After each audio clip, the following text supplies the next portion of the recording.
إنك أنت العليم الحكيم. أعوذ بالله من الشيطان الرجيم.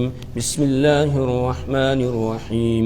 ويطاف عليهم بآنية من فضة وأكواب كانت قوارير من فضة قدروها تقديرا ويسقون فيها كأسا كان مزاجها زنجبيلا عينا فيها تسمى سلسبيلا. صدق اللہ العظیم. سورۃ الدہر کی آیت نمبر 14 تک ہم پڑھ چکے ہیں. آج آیت نمبر 15 سے درس ہو رہا ہے. اس سے پہلے والی آیات میں اور پہلے درس میں ہم یہ پڑھ کر آئے کہ قیامت کے دن اللہ تبارک و تعالی نیک لوگوں کو جنت عطا فرمائے گا. نیک لوگوں کے صفات بیان کیے گئے کہ ایک تو وہ جو انہوں نے وعدہ کیا ہے، معاہدہ کیا ہے اللہ کے ساتھ یا پھر بندوں کے ساتھ، اس کو وہ پورا کرتے ہیں. اللہ کے سارے احکامات کو پورا کرتے ہیں. یوفون بالنذر وَيَخَافُونَ يَوْمًا كَانَ شَرُّهُ مُسْتَطِيرًا، اور قیامت کے دن سے وہ ڈرتے ہیں. وَيُطْعِمُونَ الطَّعَامَ عَلَى حُبِّهِ مِسْكِينًا وَيَتِيمًا وَأَسِيرًا، اور وہ اللہ کی محبت میں مسکینوں کو، یتیموں کو اور قیدیوں کو کھانا کھلاتے ہیں.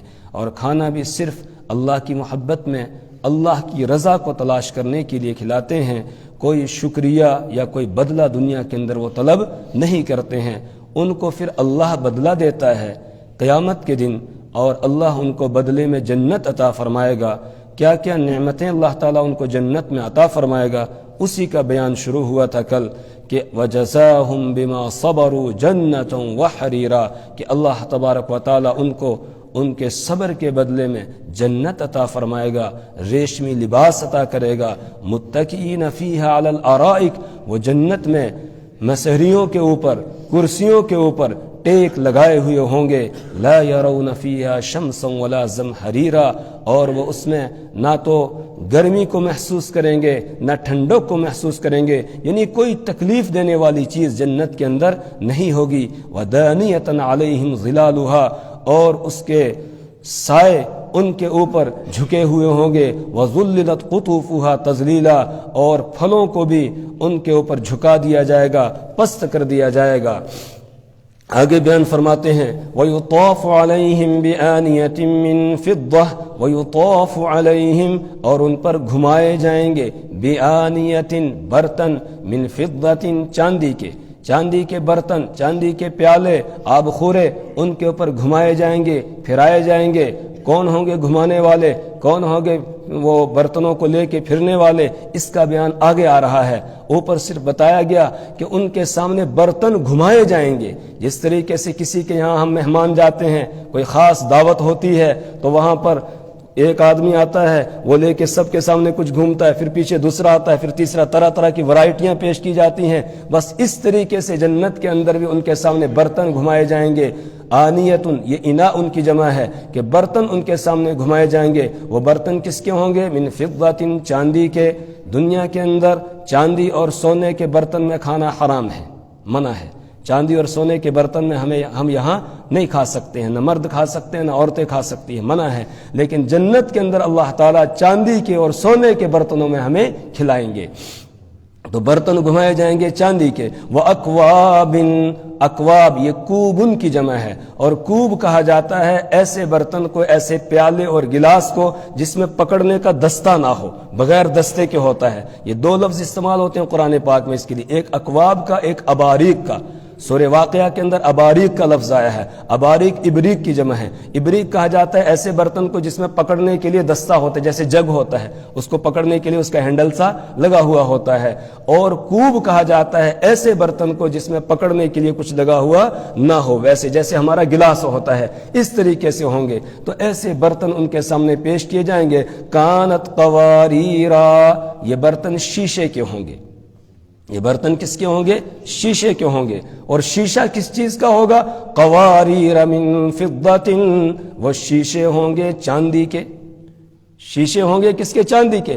دنیا میں ہم دیکھتے ہیں شیشہ یہ کانچ کا ہوتا ہے، لیکن وہاں شیشہ چاندی کا ہوگا. شیشہ کس کا ہوگا؟ چاندی کا ہوگا. اللہ قادر مطلق ہے، یعنی میٹیریل جو ہوگا وہ چاندی کا استعمال ہوگا، اور اس کی چمک اور صفائی جو ہوگی وہ شیشے کی طرح ہوگی. اور جس طرح شیشے میں سے برتن کے اندر کیا ہے نظر آتا ہے، اسی طرح وہ چاندی کا شیشہ ہوگا، اس میں بھی باہر سے نظر آئے گا اندر اس میں بھرا ہوا کیا ہے. اللہ قادر مطلق ہے. اس طرح کے برتن اللہ وہاں پر پیدا فرمائیں گے. قدروہا تقدیرا، قدروہا تقدیرا، وہ اس کا اندازہ لگائیں گے. اندازہ لگانا یعنی ان برتنوں کو بھرا جائے گا اندازے کے ساتھ، ایک بالکل مناسب اندازے میں بھرا ہوا ہوگا. یعنی آدمی کو پینے کے لیے یا کھانے کے لیے جو چیز پیش کی جائے گی اتنی ہی پیش کی جائے گی جتنے کی اس کو گنجائش ہوگی، نہ اس میں کم ہوگا نہ زیادہ ہوگا. کم نہیں ہوگا کہ دوبارہ لینے کی ضرورت پڑے، اور زیادہ نہیں ہوگا کہ کچھ اس میں سے بچ جائے، بلکہ جتنا انسان کی ضرورت ہوگی اتنا ہی اس کو دے دیا جائے گا کھانے کے لیے. اور کتنا کھائیں گے؟ اللہ اکبر. اللہ کے رسول صلی اللہ علیہ وسلم نے ارشاد فرمایا ایک ایک آدمی 100 بندوں کے برابر کھائے گا. ایک آدمی 100 آدمیوں کے برابر کھائے گا.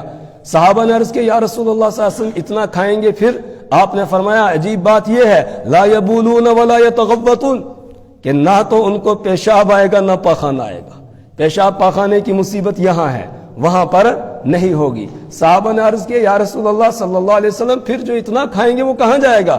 آپ نے فرمایا کہ جنتیوں کے جسم سے پسینہ چھوٹے گا، اور وہ پسینہ بدبودار نہیں ہوگا.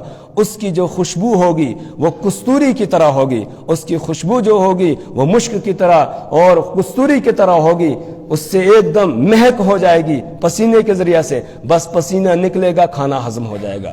ڈکار آئے گا خالی، اس سے کھانا ہضم ہو جائے گا. اور اس ڈکار میں بھی بدبو نہیں ہوگی. ہم یہاں زیادہ کھا لیتے ہیں، ڈکار آتا ہے بدبو پیدا ہو جاتی ہے، دوسرے لوگوں کے لیے تکلیف دہ ہوتی ہے، یہ چیز باعث سے تکلیف ہے. اسی لیے اللہ کے رسول صلی اللہ علیہ وسلم کا فرمان ہے جس آدمی کو زیادہ ڈکار آتے ہیں اور بدبو پیدا ہوتی ہو اس کو مسجد میں جماعت کے ساتھ لوگوں کے ساتھ شریک نہیں ہونا چاہیے. کیوں؟ اس لیے کہ دوسروں کو اس سے تکلیف ہوتی ہے، فرشتوں کو اس سے تکلیف ہوتی ہے. کوئی بھی بدبودار چیز کھا کر مسجد میں آنے سے منع کر دیا گیا، مکروہ ہے. اپنے آپ کو بالکل صاف ستھرا کر کے پھر مسجد میں آنا چاہیے. تو وہاں ڈکار آئے گا، اس ڈکار کی بھی خوشبو ہوگی کستوری کی طرح. بس ان دو چیزوں سے کھانا ہضم ہو جائے گا، پسینے سے اور ڈکار سے کھانا ہضم ہو جائے گا، اور کوئی پریشانی وہاں پر نہیں ہوگی. وَيُسْقَوْنَ فِيهَا كَأْسًا كَانَ مِزَاجُهَا زَنْجَبِيلًا وَيُسْقَوْنَ فِيهَا، اور وہ پلائے جائیں گے اس میں کأسن جام، کان مزاجها، ان کے اندر ملاوٹ ہوگی، زنجبیلاً، زنجبیل کی ملاوٹ ہوگی، سونٹ کی ملاوٹ ہوگی.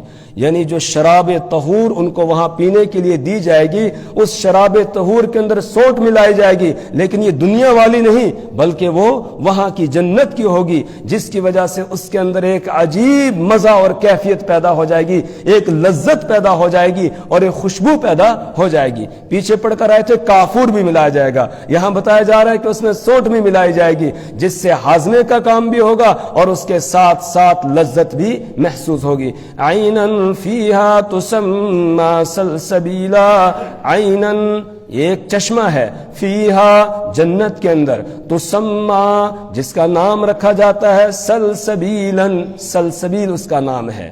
سلسبیل چشمے کا پانی ہوگا جو پینے کے لیے دیا جائے گا، اس میں سونٹ کی آمیزش ہوگی، اس میں کافور کی آمیزش ہوگی اور یہ پینے کے لیے دیا جائے گا. اب پلانے والے کون ہوں گے؟ وَيَطُوفُ عَلَيْهِمْ وِلْدَانٌ مُخَلَّدُونَ. کھانا چاہے کتنا ہی اچھا بنا ہوا ہو، لیکن اگر کھلانے والے اچھے نہ ہوں، کھلانے والے جو ہیں، جو برتنے والے ہیں، تقسیم کرنے والے وہ اچھے نہ ہوں، یعنی صاف ستھرے نہ ہوں، یا ان کو تقسیم کرنے کا کھلانے کا ڈھنگ نہ ہو، تو پھر کھانے میں مزہ نہیں آتا ہے.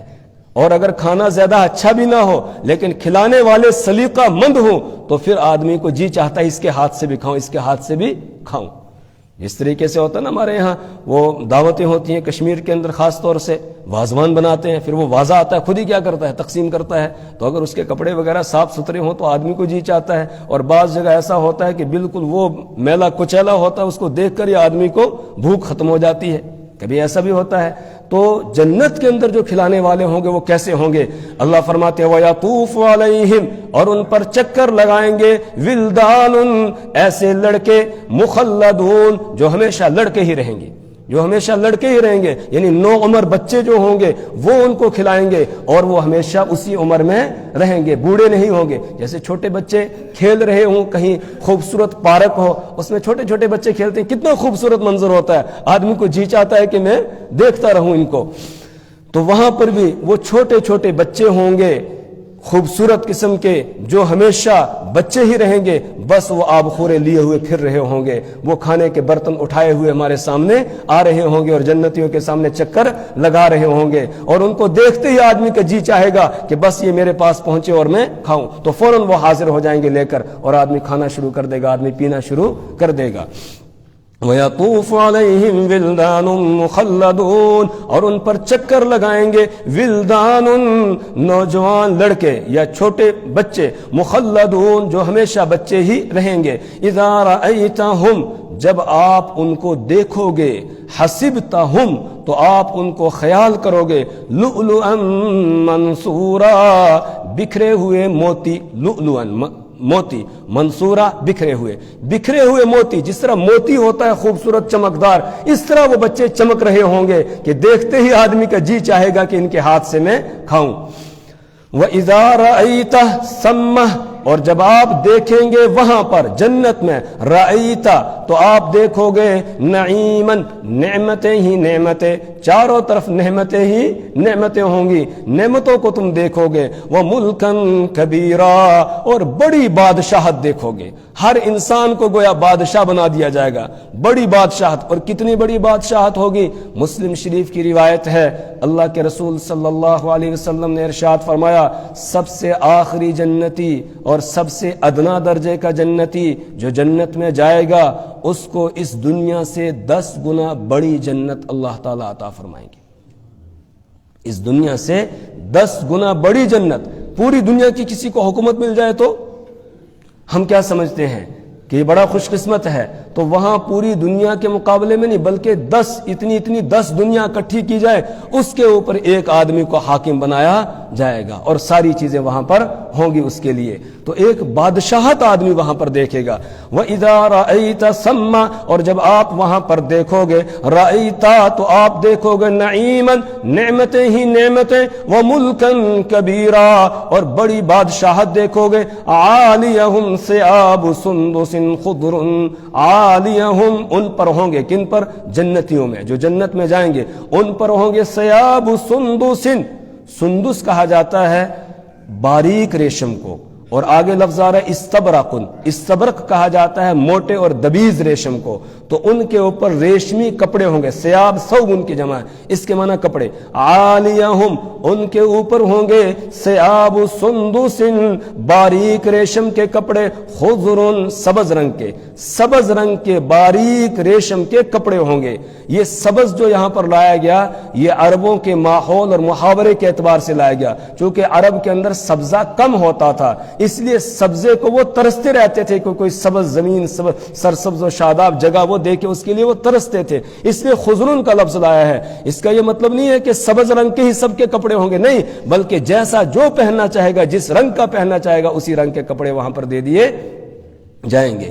علیہم ثیاب سندس خضر، ان کے اوپر ہوں گے سبز رنگ کے باریک ریشم کے کپڑے، واستبرق، اور موٹے اور دبیز ریشم کے کپڑے۔ مزاج لوگوں کا مختلف ہوتا ہے، کوئی باریک کپڑا پہننا پسند کرتا ہے، کوئی موٹا کپڑا پہننا پسند کرتا ہے، جس کا جیسا مزاج ہوگا، جو چاہے گا اسی طرح وہاں پر پیش کر دیا جائے گا۔ وحلوا اساور من فضہ، وحلوا، اور وہ زیور پہنائے جائیں گے، اساور من فضہ، اساورہ یہ اسورت ان کی جمع ہے، اور اسورہ سوار ان کی جمع ہے۔ سوار کہا جاتا ہے کنگن کو، جو آدمی ہاتھ میں پہنتا ہے نا کنگن کو کہا جاتا ہے۔ دنیا کے اندر یہاں مرد نہیں پہلے زمانے میں بادشاہ لوگ کنگن پہنا کرتے تھے، اب یہ رواج ہی ایک قسم کا ختم ہوا ہے، اور سونے اور چاندی کا مرد تو استعمال کر ہی نہیں سکتا ہے، عورت کے لیے استعمال کرنے کی اجازت ہے۔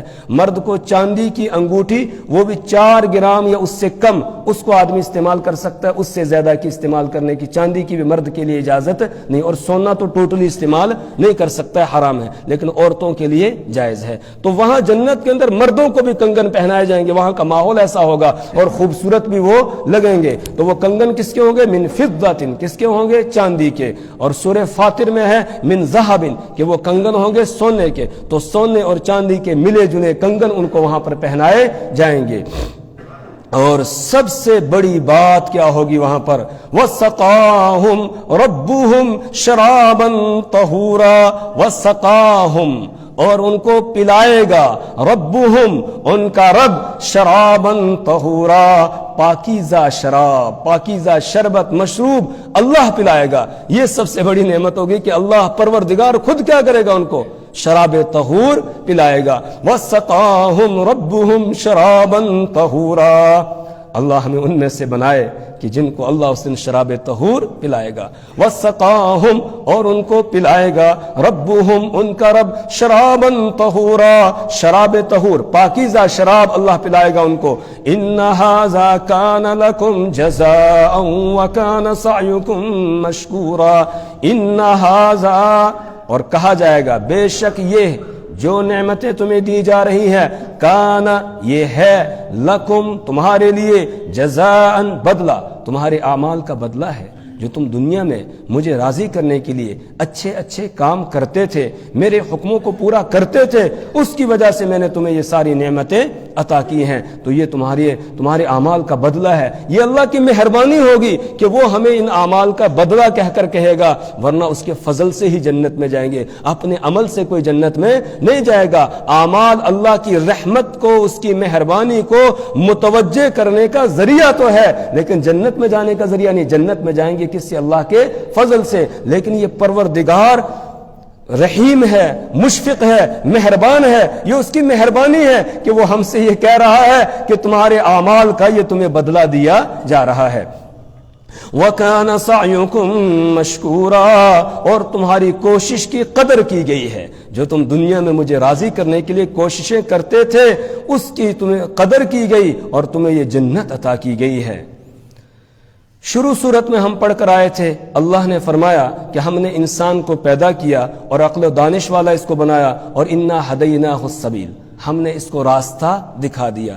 اب راستہ اللہ نے کیسے دکھایا، کس چیز سے راستہ دکھایا، اس کا بیان ہے آگے کہ ہم نے قرآن کو نازل کیا اور قرآن کے ذریعے سے ہم نے لوگوں کو راستہ دکھایا۔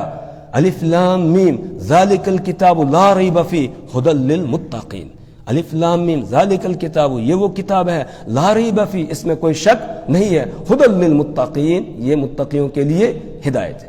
شہر رمضان الذی انزل فیہ القرآن ھدی للناس، کہ رمضان کا مہینہ وہ ہے جس میں قرآن اتارا گیا، جو قرآن کے پوری دنیا کے انسانوں کے لیے سرچشمہ ہدایت ہے۔ تو ہدایت اللہ نے کیسے کی؟ قرآن کے ذریعے سے، اس لیے قرآن کے نزول کا تذکرہ آگے ہے، انا نحن نزلنا علیک القرآن تنزیلا، انا نحن، بے شک ہم نے، نزلنا اتارا، علیک آپ پر، القرآن قرآن، تنزیلا آہستہ آہستہ، تھوڑا تھوڑا کر کے اتارا، ایسے نہیں جیسے توریت حضرت موسیٰ علیہ السلام کو ایک دم دے دی گئی تھی، نہیں، بلکہ قرآن تھوڑا تھوڑا کر کے اللہ تعالیٰ نے اتارا ہے، آہستہ آہستہ اتارا۔ 23 سال کے عرصے میں قرآن پاک کی تکمیل ہوئی اور قرآن مکمل کیا گیا۔ فاصبر لحکم ربک، تو آپ اپنے رب کے حکم کے لیے ڈٹ جائیے، اپنے رب کے حکم پر ڈٹ جائیے، جو اللہ کی طرف سے حکم دیا جا رہا ہے بس وہ کام کرنے میں آپ لگ جائیے، اور کوئی مخالفت کرے، کوئی آپ کو کچھ کہے، اس کی کوئی پرواہ کرنے کی ضرورت نہیں ہے۔ کوئی آ کر آپ کو دعوت دے کہ جی آپ تھوڑے نرم پڑ جائیں، ہم بھی نرمی کا راستہ اختیار کریں گے، کہا نہ، اس کی کوئی ضرورت نہیں ہے، آپ اپنے رب کے حکم پر ڈٹ جائیے، صبر کیجئے، وَلَا تُطِعْ مِنْهُمْ، اور آپ پیروی نہ کریں، بات نہ مانے، منہم، ان میں سے، آسمن کسی گناہگار کی، او کفورن یا کسی بڑے نافرمان کی، کسی گناہگار کی، کسی بڑے نافرمان کی آپ کوئی بات نہ مانے۔ مشرکوں کے سردار آتے اور آ کر آپ کے سامنے پیشکش کرتے، کبھی کہتے کہ آپ اگر مال و دولت چاہتے ہیں ہم بہت مال و دولت آپ کے لیے جمع کر دیں گے، آپ اپنی دعوت سے باز آ جائیں، آپ اللہ کی وحدانیت اور توحید کی طرف بلانا بند کر دیں، ہمارے بتوں کی برائی بیان کرنا بند کر دیں۔ لیکن رسول پاک صلی اللہ علیہ وسلم نے ان کی کوئی بات نہیں مانی۔ اللہ فرما رہے ہیں کہ آپ ان میں سے کسی کی کوئی پیروی نہ کریں، اور یہ اصل میں مجھے اور آپ کو خطاب ہے کہ تمہیں اللہ کے حکم پر ڈٹ جانا ہے، پھر چاہے دنیا کچھ کر لے تمہیں جھکنا نہیں ہے ان کے سامنے، ان کی بات نہیں ماننی ہے۔ وہ کہیں گے یہ بدل دو وہ بدل دو، لیکن کچھ بھی تم نے بدلنا نہیں ہے، تم نے اللہ کے حکم پر ڈٹ جانا ہے۔ اور یہ قرآن کا معجزہ ہے کہ جو قرآن کو بدلنے کے لیے چلتا ہے اللہ اس کو بدل دیتا ہے، جو قرآن کو بدلنے کے لیے چلتا ہے اللہ اس کو بدل دیتا ہے۔ ابھی وہ مردود وسیم رضوی اس نے قرآن کو بدلنا چاہا، کہنے لگا 26 آیات ہے قرآن پاک کی، ان کو نکال دیا جائے، اور پھر اس نے نکال کر وہ پیش بھی کیا، اور پتہ نہیں کیا کیا کہہ رہا تھا تو وہ قرآن کو بدلنے چلا تھا۔ قرآن تو نہیں بدلا لیکن وہ بدل گیا، وہ اسلام سے خارج ہو گیا، نکل گیا، اور خود اس نے اعلان کر دیا کہ مجھے جلایا جائے گا، خود کہا کہ مجھے یہیں سے جلنا شروع ہو جائے گا۔ اللہ ابھی بھی موقع ہے اس کے لیے، اللہ ہدایت دے دے، دعا کرے اللہ اس کو ہدایت دے دے۔ جو یہ قرآن کا معجزہ ہے، تو مجھے اور آپ کو حکم دیا جا رہا ہے کہ تمہیں کسی کی بات ماننی نہیں ہے، صرف کس کی ماننی ہے؟ اللہ کی ماننی ہے۔ وَلَا تُطِعْ مِنْهُمْ، اور آپ نہ بات مانیں ان میں سے، آسمن کسی گناہگار کی، او کفورن یا کسی بڑے نافرمان کی، وَاذْكُرِ اسْمَ رَبِّكَ، وَاذْكُرْ اور آپ یاد کیجئے، اسم ربِّكَ اپنے رب کے نام کو، بُكْرَةً صبح، وَأَصِيلًا اور شام کو، صبح اور شام اپنے رب کی یاد میں لگ جائیے، پہلے پہر میں بھی اور آخری پہر میں بھی، یعنی صبح کے وقت میں بھی اور شام کے وقت میں بھی اپنے پروردگار کی، اللہ کے نام کی یاد میں لگ جائیے، یعنی اللہ کے نام کا ذکر کیجئے۔ اللہ اللہ اللہ اللہ، اللہ کو آدمی کیا کرے؟ یاد کرے۔ اس کے ساتھ ہی نماز پڑھنا، یہ بھی اللہ کی یاد ہے۔ اقیم الصلاۃ لذکری، نماز کو قائم کرو میرے ذکر کے لیے، نماز کو قائم کرو۔ بعض حضرات نے یہ کہا بکراتن سے مراد ہے صبح فجر کی نماز، اور اصیلن سے مراد ہے ظہر اور عصر کی نماز۔ وَمِنَ اللَّيْلِ اور رات میں بھی اپنے رب کے نام کو یاد کیجئے، اور رات سے مراد آ گئی مغرب کی نماز اور عشاء کی نماز۔ فَاسْجُدْ لَهُ تو آپ اس کے سامنے سجدہ ریز ہو جائیے، سجدہ کیجئے۔ وَسَبِّحْهُ لَيْلًا طَوِيلًا اور رات میں دیر تک اس کی تسبیح بیان کیجئے۔ وَسَبِّحْهُ اور اس کی تسبیح بیان کیجئے، لیلاً رات میں، طویلاً دیر تک، یعنی لمبے وقت تک اس کی تسبیح میں لگ جائیے، یعنی تہجد کی نماز پڑھیے، اس کے یاد میں لگ جائیے۔ تو پانچوں نمازیں بھی آ گئی اور اس کے ساتھ تہجد کی نماز بھی آ گئی۔ اللہ ہمیں توفیق عطا فرمائے۔ اِنَّ هَؤُلَاءِ يُحِبُّونَ الْعَاجِلَةَ آپ ان کی پرواہ نہ کریں جو آپ کی مخالفت کر رہے ہیں۔ کیوں؟ یہ جلد ختم ہونے والی، جلد حاصل ہونے والی چیز یعنی دنیا کو چاہتے ہیں، یہ دنیا کو پسند کرتے ہیں اور آخرت کو اپنے پیچھے چھوڑے ہوئے ہیں، آخرت کا ان کو یقین نہیں ہے، اس لیے ان کی باتوں کی طرف آپ کوئی توجہ نہ دیں، آپ اپنا کام کرتے رہیں۔ ان ہؤلاء بے شک یہ لوگ، یحبون العاجلہ جلد ختم ہونے والی یا جلد حاصل ہونے والی کو پسند کرتے ہیں، یعنی دنیا کو پسند کرتے ہیں۔ وَيَذَرُونَ وَرَاءَهُمْ اور وہ چھوڑ دیتے ہیں اپنے آگے، یوماً ثقیلا ایک بھاری دن کو، وہ بڑا بھاری دن ہوگا۔ تذہل کل مرضعۃ عما ارضعت جس دن ہر حمل والی، دودھ پلانے والی عورت اپنے دودھ پلاتے بچے کو، دودھ پیتے بچے کو پھینک دے گی، اور ہر حمل والی عورت اپنے حمل کو، وتضع کل ذات حمل حملها حمل کو گرا دے گی۔ وترى الناس سکارا اور آپ لوگوں کو دیکھو گے کہ یہ نشے میں ہیں، وما هم بسکارا حالانکہ وہ نشے میں نہیں ہوں گے، ولكن عذاب اللہ شدید لیکن اللہ کا عذاب بڑا سخت ہوگا۔ اللہم احفظنا، اللہ حفاظت فرمائے۔ تو یہ بڑے دن کو، بھاری دن کو، اس کو یہ بھولے ہوئے ہیں، اس کو یہ یاد نہیں کرتے ہیں، اس کو انہوں نے بھلا رکھا ہے، پیچھے چھوڑ رکھا ہے، اس لیے یہ دنیا کے چکر میں پڑے ہوئے ہیں اور آپ کی بات بات نہیں مانتے ہیں اور یہ سمجھتے ہیں کہ ہمیں دوبارہ زندہ نہیں کیا جائے گا. نہیں نہیں، نحن خلقناہم، ہم نے ان کو یہاں پیدا کیا ہے دنیا میں. وشددنا اسرہم، اور ہم نے ان کے جوڑوں کو مضبوط کیا ہے. جو ان کے جسم کے جوڑ بند ہے ان کو ہم نے ہی مضبوط کیا ہے کہ یہ چلتے ہیں اور جدھر چاہتے ہیں موڑتے ہیں. یہ ہم نے ان کے لیے بنایا ہے، پورا جسم بنایا ہے. تو جس اللہ نے پہلی مرتبہ پیدا کیا ہے وہ دوبارہ بھی پیدا کرنے پر قادر ہے. وَإِذَا شِئْنَا، اور جب ہم چاہیں گے، بَدَّلْنَا، ہم تبدیل کر دیں گے، أَمْثَالَهُمْ، ان جیسوں کو ہم تبدیل کر دیں گے. تبدیلاً، بدل دینا، ہم بدل دیں گے ان جیسوں کو بدلنا. مطلب کیا ہے اس کا؟ ایک مطلب تو یہ ہے اگر یہ نافرمانی کرتے رہیں گے ان کو ہم ختم کر دیں گے، ان کی جگہ ایسے لوگوں کو لائیں گے کہ جو اللہ کی اطاعت اور فرما برداری کرنے والے ہوں گے. اور دوسرا مطلب یہ ہے کہ جس طرح ہم نے دنیا میں پیدا کیا ہے آخرت میں بھی ان کو بدل کر لائیں گے، یعنی وہاں ہم ان کو پیدا کریں گے، اٹھائیں گے، زندہ کریں گے سب کو. اور پچھلی صورت میں ہم پڑھ چکے ہیں کہ کیسے زندہ کریں گے، یہاں تک کہ انگلیوں کے پور تک اللہ تبارک و تعالیٰ بالکل برابر بنا دیں گے، اس میں بھی کوئی فرق نہیں آئے گا.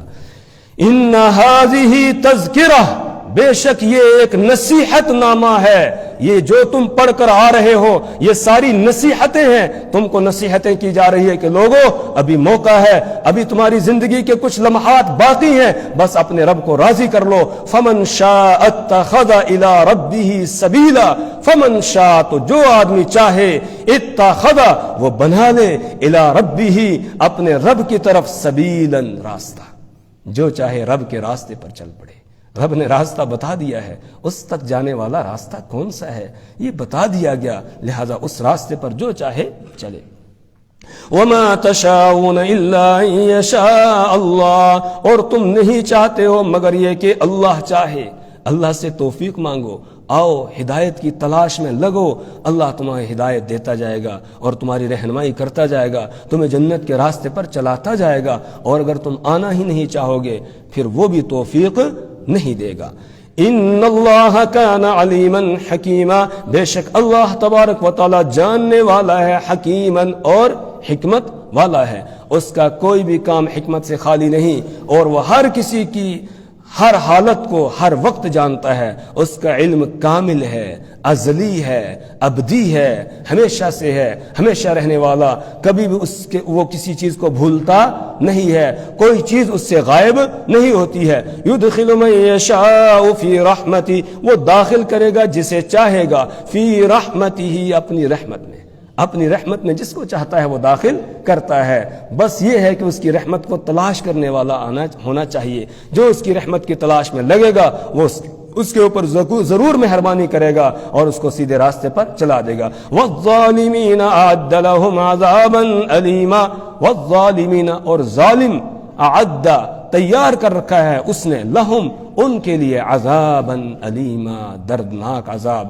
اور سب سے بڑا ظالم کون ہے؟ ان الشرک لظلم عظیم، شرک سب سے بڑا ظلم ہے، لہذا جو مشرک ہے وہ سب سے بڑا ظالم ہے. اور جو بھی گناہگار ہے وہ اپنے آپ پر ظلم کرنے والا ہے، اور ظالموں کے لیے اللہ نے دردناک عذاب تیار کر کے رکھا ہے. اللہ سے دعا کریں اللہ تبارک و تعالی اپنی کتاب کی سمجھ اور فہم عطا فرمائے، اللہ اس کے مطابق عمل کی توفیق عطا فرمائے. اللہ ہر قسم کی برائی سے، ظلم سے، زیادتی سے، شرک سے، کفر سے، بے حیائی سے، گمراہی سے ہماری اور ہماری نسلوں کی حفاظت فرمائے. سبحان اللہ و بحمدہ، سبحانک اللہم و بحمدک.